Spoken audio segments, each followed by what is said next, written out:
10과입니다. 그 중에 이제 10과가 아주 양이 많아서 그리스도의 중보 사역인데 나누어서 보는데 오늘 5번째 시간입니다. 그리스도 중보 사역의 유익 5번째입니다. 78문부터 81문을 통해서 좀 살펴보도록 하겠습니다. 78문부터 보도록 하겠습니다. 78문입니다. 제가 문제를 읽으면 여러분이 답을 해 주시기 바랍니다. 제 78문, 왜 신자의 거룩하게 됨이 완성될 수 없는 것인가? 신자의 거룩하게 됨이 완성될 수 없음은 그들의 모든 부분에 죄의 잔재가 머물고 있기 때문이며 영을 거스려 싸우는 끊임없는 육의 정욕 때문이다. 이로써 신자들은 흔히 시험에 들어 여러 가지 죄에 빠지게 되어 그들의 모든 신령한 봉사에서 방해를 받는다. 그래서 그들의 최선을 다해 한 일이라도 하나님의 목전에는 불완전하고 더러운 것이 된다. 이 78문을 조금 더 몇 가지 질문으로 나누어서 살펴보겠습니다. 1번, 만일 그리스도인이 구원받은 것이 확실하다면 왜 신자의 성화의 불완전성에 대해 말하는가? 여러분, 우리의 성화는 중생받은 이후에도 우리 안에 남아있는 죄성 때문에 불완전합니다. 성도들은 자신들이 시험에 들어 여러 가지 죄에 빠지게 되는 이유를 죄악된 세상 때문이다, 또는 마귀가 우리를 대적하기 때문이다, 이렇게 말할 수도 있습니다. 그러나 우리 안에 남아있는 죄성이 없다면 이런 외부적인 요인들은 실제로 우리를 죄를 짓게 하지 못합니다.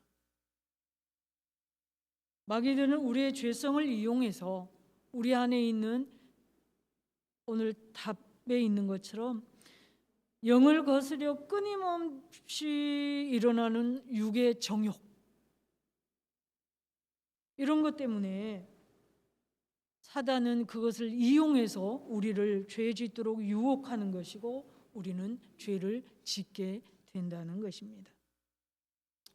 여러분, 예수님도 이런 외부적인 유혹을 당하셨습니다. 그러나 여러분, 죄를 지으셨습니까? 안 지으셨습니까? 짓지 않았습니다. 그 이유는 무엇입니까? 예수님에게는 죄성이 없으시기 때문에 사단이 아무리 이런저런 유혹을 해도 거기에 넘어지지 않으신 것입니다. 이렇게 그리스도인이 구원받았음에도 불구하고 삶이 완전하게 거룩하지 못한 것은 무엇 때문이다? 남아있는 우리의 죄성 때문이다. 2번째입니다. 중생받은 신자 안에 남아있는 죄악된 본성에 대해서 성경이 사용하는 이름이 있습니다.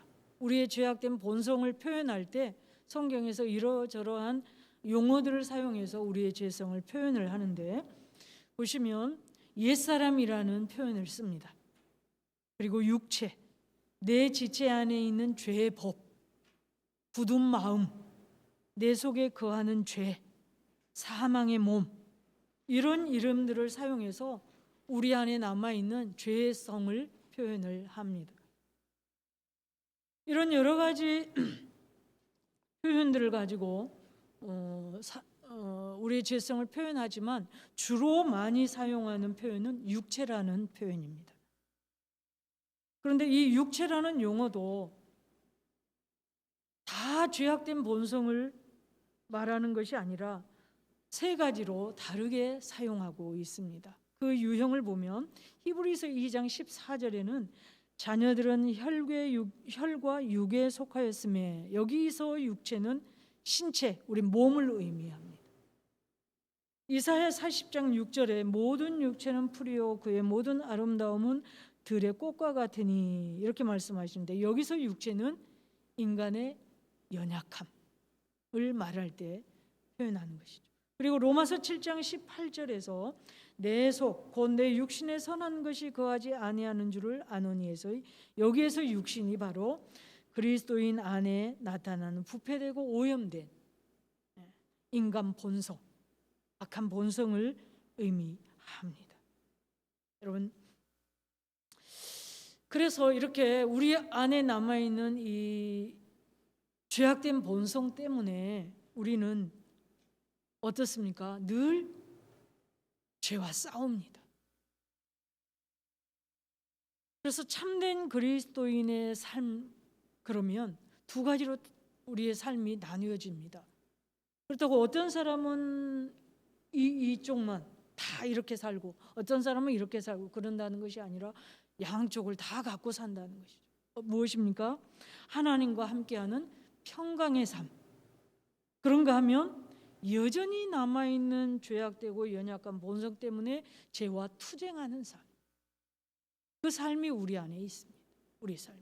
그래서 어떤 때는 하나님의 은혜가 충만해서 평안하고 우리의 환경은 정말 평안할 수 없는 환경이지만 그럼에도 불구하고 그리스도인들은 하나님 안에서 평안을 누립니다. 그런가 하면 어떤 순간에는 치열하게 죄와 싸우고 그러다가 넘어지고 그래서 아파하고 고통하고 거기서 또 다시 일어나기 위해서 몸부림치고 하나님의 은혜를 구하면서 붙들고, 이것이 우리 참된 그리스도인의 이 세상에서의 삶의 모습입니다.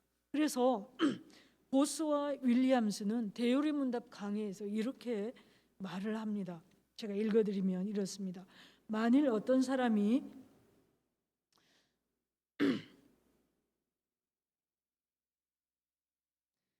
죄와 전혀 갈등하지 않고 있다면 그 사람은 아마도 죄와 허물로 죽은 구원받지 못한 사람일 것입니다. 만일 죄와 조금만 투쟁하고 갈등한다면 그 사람은 영적 침체와 나태 그리고 영적 게으름에 빠져서 성령을 근심하게 하고 있는 사람일 것입니다.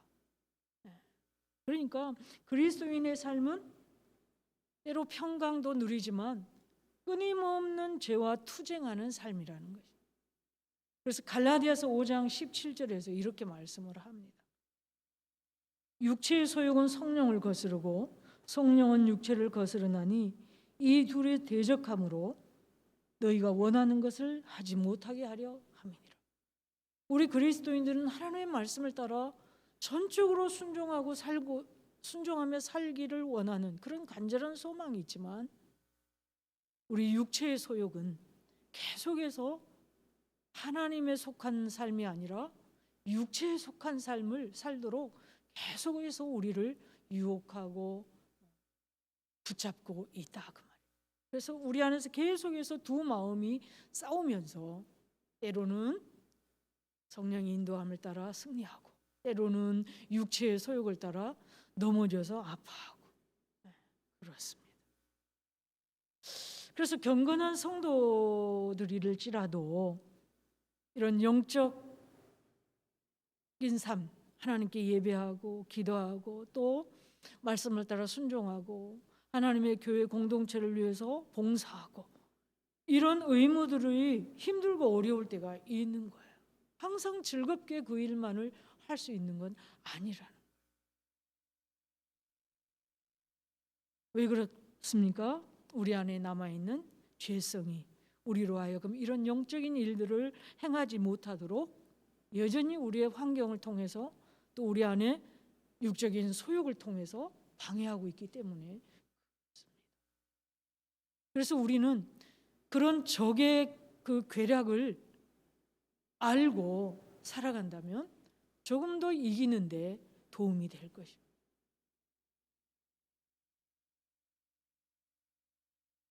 자, 그리고 우리가 이제 인간적 연약감 이런 것들 때문에 계속되는 이런 영적인 싸움에서 넘어지기도 하고 그래서 낙심하기도 하지만 그럼에도 불구하고 무엇을 더 경계해야 되느냐? 내가 이런 싸움이 없다면 그것을 더 경계해야 됩니다.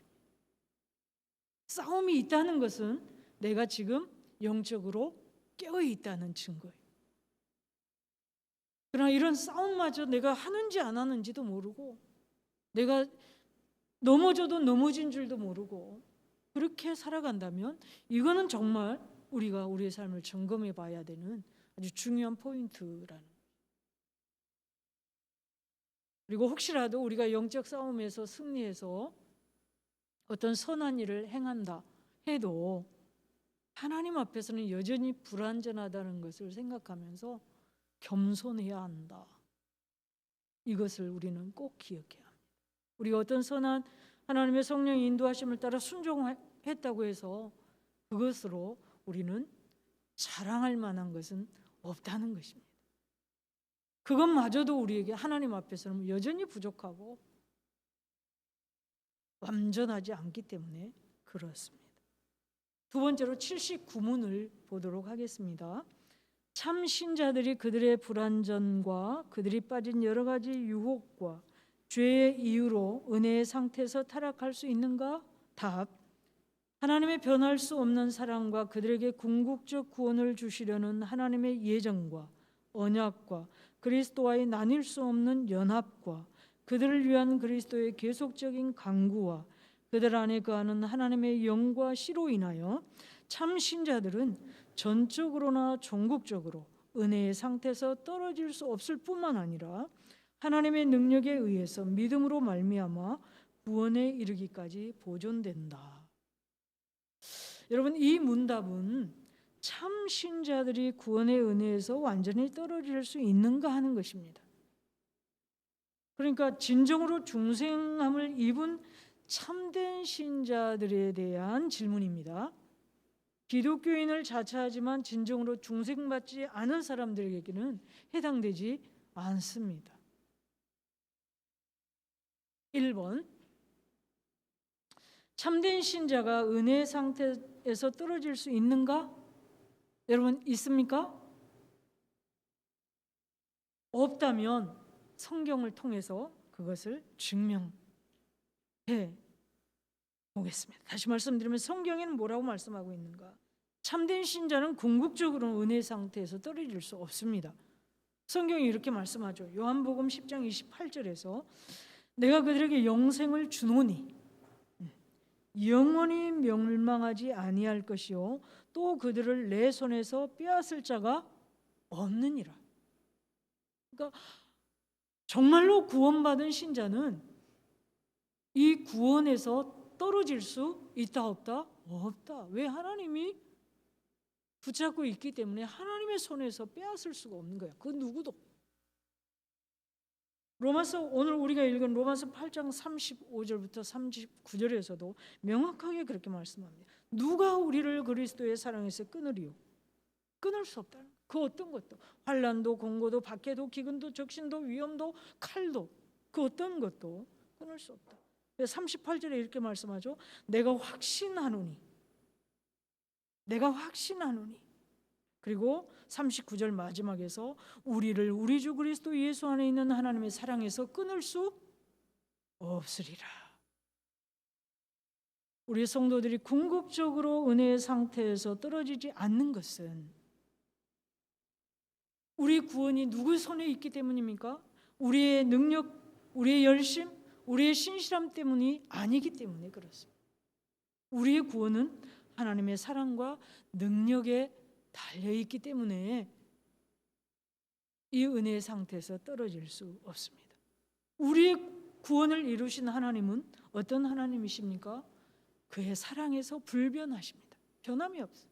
그리고 하나님의 사랑에 의해서 성도가 그리스도와 연합되어 있고, 그리고 그리스도께서 성도를 위해 끊임없이 중보하시고, 그리고 하나님의 영이 참 신자 안에 내주하시기 때문에 참 그리스도인은 은혜의 상태에서 떨어질 수 없습니다. 성령은 모든 참된 신자의 마음에 내주하십니다. 만약에 성령께서 내게서 떠나는 것이 가능하다면 신자가 은혜의 상태에서 떨어질 수 있습니다. 그러나 예수님께서 뭐라고 말씀하셨습니까? 성령께서 참 신자 안에 내주하시기 위해 오실 것이다. 내주하기 위해서 오실 것이다. 그리고 그 마음에 영원히 내주하신다. 그렇기 때문에 참된 신자는, 진정으로 중생한 참된 신자는 결코 그의 구원을 상실하거나 다시 구원받지 못한 상태가 될 수 없다는 것입니다. 여러분, 그러면 이렇게 질문할 수 있을 것입니다. 많은 사람들이 이런 이야기를 합니다. 어차피 한 번 받은 구원이 취소되지 않는다면, 그렇다면 아무렇게나 살아도 결국은 구원받는 것 아닙니까? 여러분들 한 번쯤은 그런 생각 해보지 않으셨어요? 저도 해봤습니다. 어차피 구원받았다면 굳이 그렇게 싸우면서 투쟁하면서, 죄와 투쟁하면서 이기려고 그렇게 살 필요가 있는가? 없지 않는가?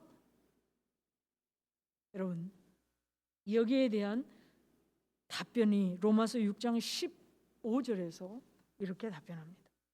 그런즉 어찌하리요? 우리가 법 아래에 있지 아니하고 은혜 아래에 있으니 죄를 지으리요? 그럴 수 없느니라. 은혜 아래에 있으니 죄를 지으리요? 그럴 수 없느니라. 하나님의 은혜를 받아 거룩한 본성을 갖게 된 참된 그리스도인은, 참된 그리스도인이라면 하나님의 나라와 그 의를 추구하는 데 자신의 삶을 집중하게 되어 있다. 비록 넘어지고 쓰러지기는 하지만 그런 삶의 태도와 중심을 가지고 하나님 앞에서 살려고 씨름하게 된다. 진정으로 중생받은 사람, 참된 그리스도인은 그렇다. 그러므로 정말로 구원받은 구원은 취소되지 않기 때문에 아무렇게나 살아도 된다고 생각하고 그렇게 사는 사람이 있다면 그 사람은 진정한 그리스도인이라고 할 수 없다. 정말 중생받은 사람은 아니다. 이렇게 우리는 이 하나님의 말씀을 통해서 말할 수 있습니다. 자, 80문을 한번, 제가 문을 읽으면 여러분 같이 답을 읽어주시기 바랍니다. 제80문, 진실한 신자들은 그들이 은혜의 상태에 있음과 구원에 이르기까지 그 안인 견인될 것을 무오하게 확신할 수 있는가? 답, 그리스도를 진실로 믿고 그 앞에서 모든 선한 양심으로 행하고자 노력하는 자들은 비상한 계시 없어도 하나님의 약속의 진실성에 근거한 믿음과 그들에게 주신 생명의 약속을 주신 그 은혜를 스스로 분별할 수 있도록 하시며, 그들이 하나님의 자녀인 것을 그들의 영으로 더불어 증거하시는 성령에 의하여 그들이 은혜의 상태에 있음과 구원에 이르기까지 그 안에 견인될 것을 무오하게 확신할 수 있다.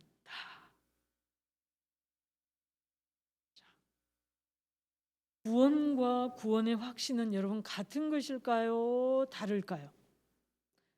다르다면 차이가 무엇일까요? 여러분, 구원받은 것과 그것을 확신하는 것은 조금 다릅니다. 자, 구원받기 위해서는 반드시 그리스도께서 내 죄를 대속하기 위해서 십자가에서 죽으신 것을 믿어야 합니다. 이 믿음을 통해서 우리는 구원을 받습니다. 구원의 확신은 뭐냐?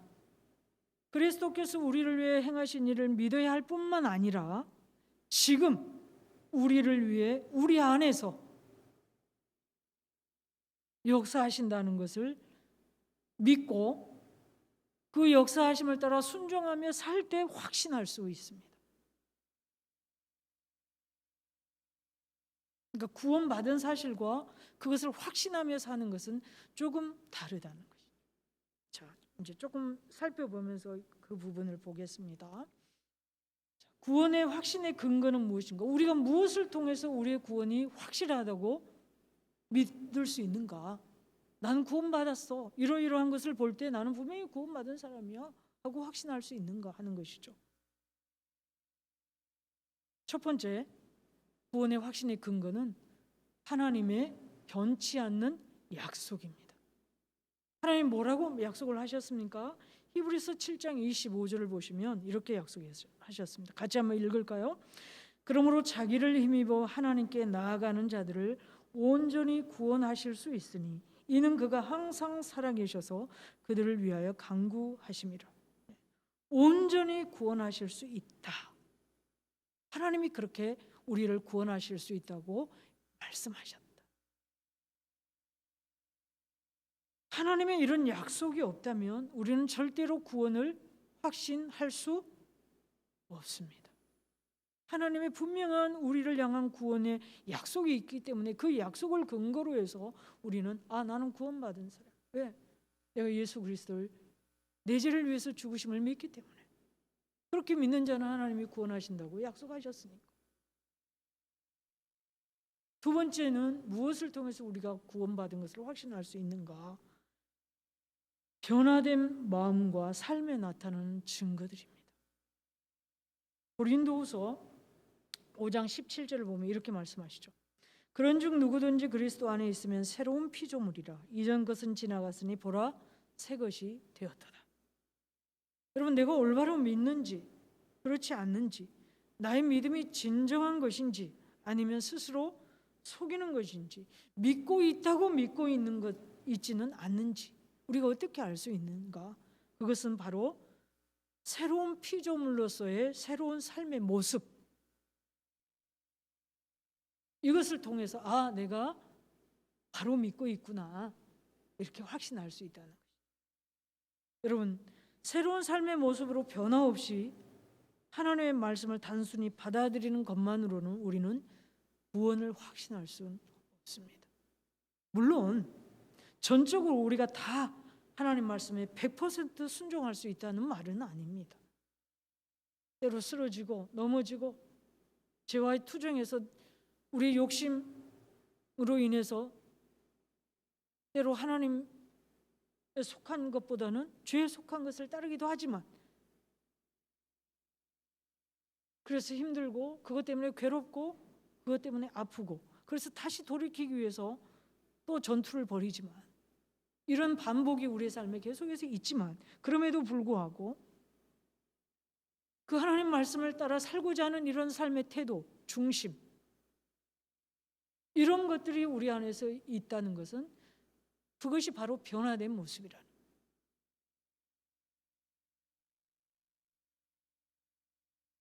그것을 통해서 우리는 우리의 삶 속에서 구원받은 자로서의 열매를 맺어가는 것입니다. 그것을 통해서 우리는 내가 하나님을 바로 믿고 있구나 하고 확신할 수 있습니다.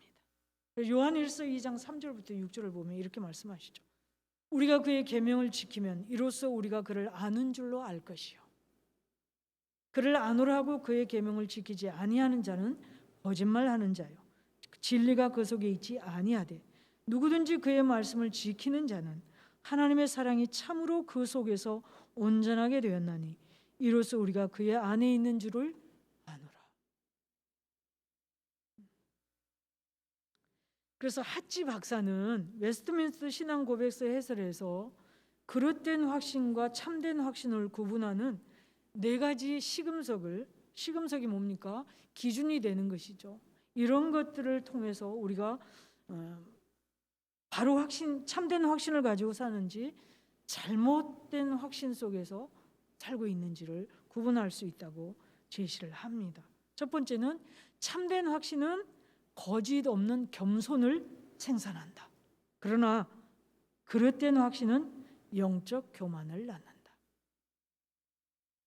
두 번째는 참된 확신은 거룩을 연습함에 있어서 엄청난 부지런함을 생산한다. 그러나 그릇된 확신은 게으름과 방종을 낳는다.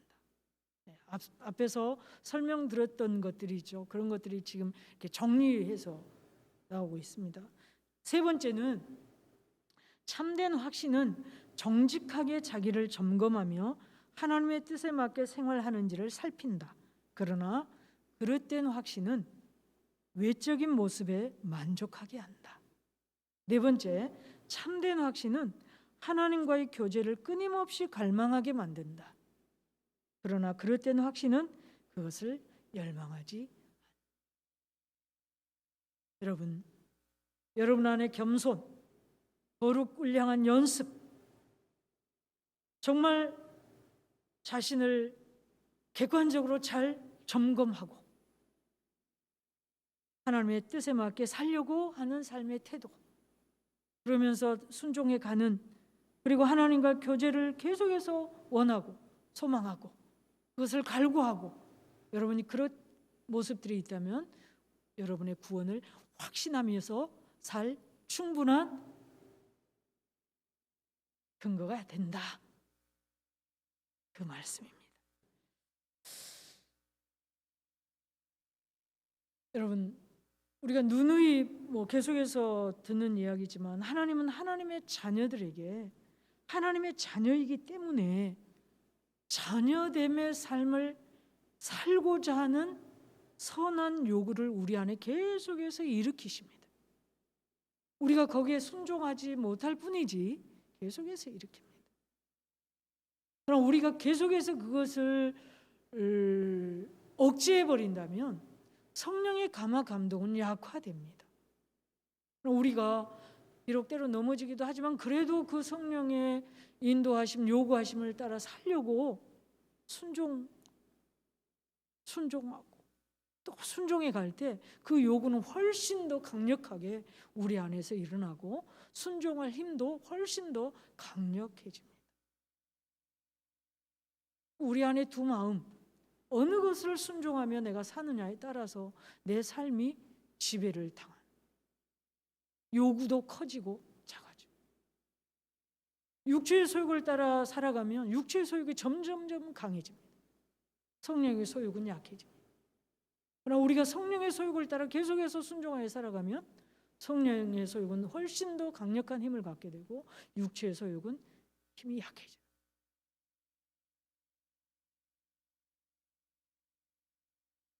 이렇게 하나님은 하나님의 영을 통해서 우리 안에서 선한 삶을 살고자 하는 요구를 주시고, 이런 것들이 우리가 구원받았다는 것을 확신할 수 있는 근거가 되고요. 때로 또 우리의 삶이 힘들 때에도 하나님은 그 힘듦을 잘 이기고 버티고 하나님을 소망하며 집중하며 살도록 우리를 권고하십니다. 우리 안에서 하나님의 말씀을 통해서 때로는 기도 가운데, 우리 묵상 가운데 권고하셔서 버티게 하십니다. 때로는 위로도 해주시고, 때로는 우리 눈의 눈물도 닦아주시고, 우리의 발이 실족하지 않도록 붙들어 주시기도 합니다. 바로 이런 것들이 우리의 구원을 확신할 수 있는 근거입니다. 세 번째, 성령의 증거입니다. 우리가 구원을 확신할 수 있는 근거 세 번째, 성령의 증거입니다. 요한일서 3장 24절에서 이렇게 말씀합니다. 그의 계명을 지키는 자는 주 안에 거하고 주는 그의 안에 거하시나니 우리에게 주신 성령으로 말미암아 그가 우리 안에 거하시는 줄을 우리가 아느니라. 설명드린 부분들이 있죠. 성령의 증거는 여러분 무언가 특별한 어떤 계시를 의미하거나 우리 안에 발생하는 이상한 어떤 음성을 의미하지 않습니다. 성령은 하나님의 영으로서 인격자이십니다. 그래서 하나님은 이미 주신, 성령은 이미 주신, 하나님께서 이미 주신 말씀 안에서 우리 안에 역사하십니다. 성령께서 하나님 말씀을 통해서 그 말씀 안에서 우리 안에 역사하십니다.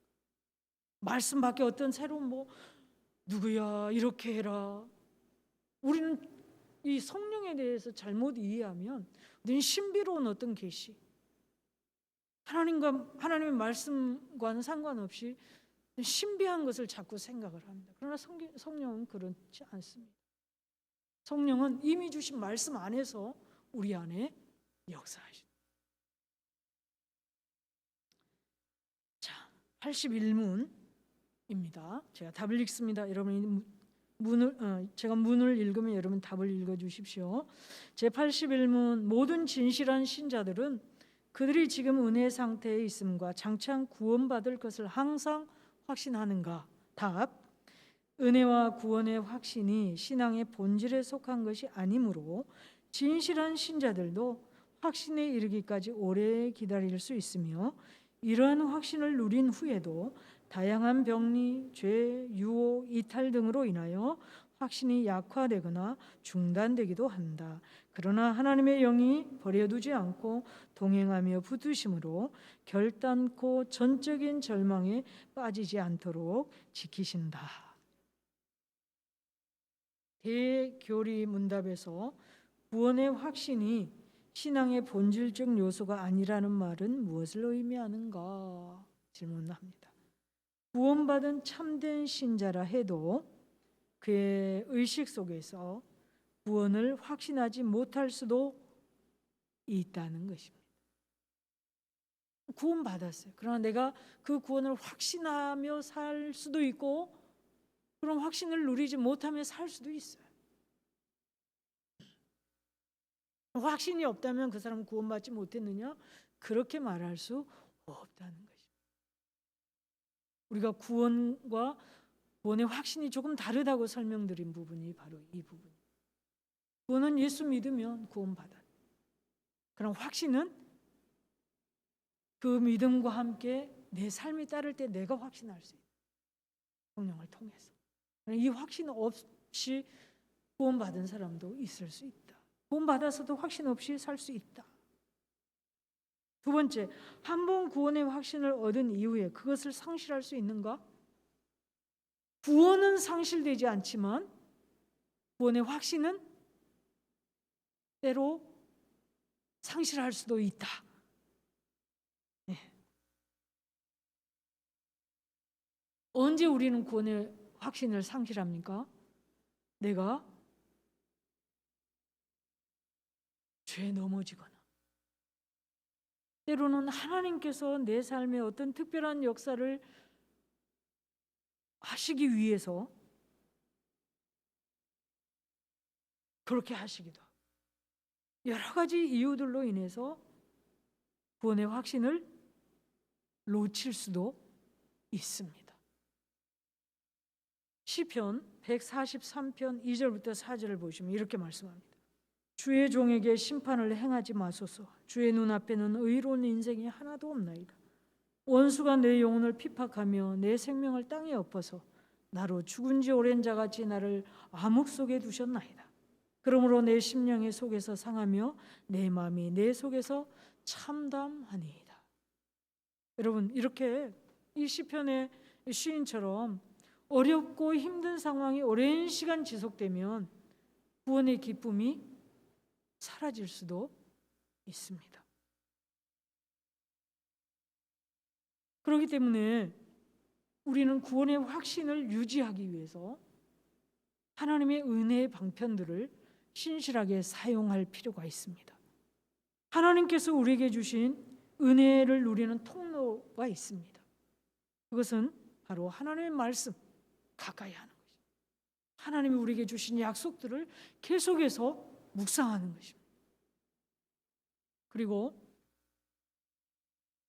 특별한 은혜의 방편으로 우리에게 허락하신 성찬에 참여하면서 그 성찬이 주는 의미가 무엇인지를 되새기고 그러면서 나는 그리스도와 연합된 그리스도의 몸이구나. 이것을 성찬을 통해서 계속해서 확인해가는 거예요. 그리고 기도를 통해서 하나님과 깊이 교제하는 이런 것들이 바로 하나님께서 우리에게 하나님의 은혜를 누릴 수 있도록 주신 방편들입니다. 예배를 통해서, 찬양을 통해서, 때로는 봉사를 통해서. 그렇기 때문에 여러분, 우리는 적극적으로 이런 은혜의 방편들에 참여하고 계속해서 성령의 인도를 구하고 순종하는 삶을 살아감으로 해서 구원의 확신을 놓치지 않도록 선한 노력을 해야 합니다. 여러분, 이런 방편들을 적극적으로 사용하는 성도와 그렇지 않은 성도의 신앙생활의 삶의 질은 매우 차이가 납니다. 그래서 참된 신앙을 가진 성도 중에서도 어떤 분은 신앙생활의 기쁨이 전혀 없을 수도 있고, 신앙생활 하나님을 믿고 예수 그리스도를 믿는데 그 기쁨이 별로 없어요. 예배에 대한 소망, 사모함도 별로 없어요. 그런가 하면 어떤 성도들은 형편과 사정에 상관없이 신앙생활의 감사와 기쁨이 늘 풍성하게 넘칠 수도 있습니다. 그것은 바로 하나님이 우리에게 주신 은혜의 방편들, 이것들을 적극적으로 우리가 활용해서 내 삶에 적용하고 사용해 나갈 때, 그 안에 있을 때 우리는 때로 우리의 삶이 힘들고 어렵기도 하지만 그래도 우리는 구원을 확신하며 위로를 받고 평안을 누리고 소망을 누릴 수가 있습니다. 여러분은 어떻습니까? 여러분에게는 신앙생활에 기쁨이 있습니까? 그러기를 소망합니다. 함께 기도하겠습니다. 참 좋으신 하나님, 감사합니다. 죄와 허물로 죽었던 우리를 택하시고 부르셔서 예수 그리스도를 믿게 하시고 구원해 주셔서 감사합니다. 하나님 나라 가기까지 하나님의 약속의 말씀들을 배우고 말씀을 따라 살아가는 씨름에 힘쓰게 하셔서 구원의 확신과 기쁨을 누리게 도와 주옵소서. 참 어려운 시대를 살아가고 있습니다. 더더욱 우리를 향해 언제나 변함없이 선하신 하나님의 다스리심을 믿고 의지하며 그 믿음으로 이 세상을 담대히 살아갈 수 있도록 우리를 붙들어 주옵소서. 우리의 생명의 주인이시고 참 소망이신 우리 주 예수 그리스도의 이름으로 기도드립니다.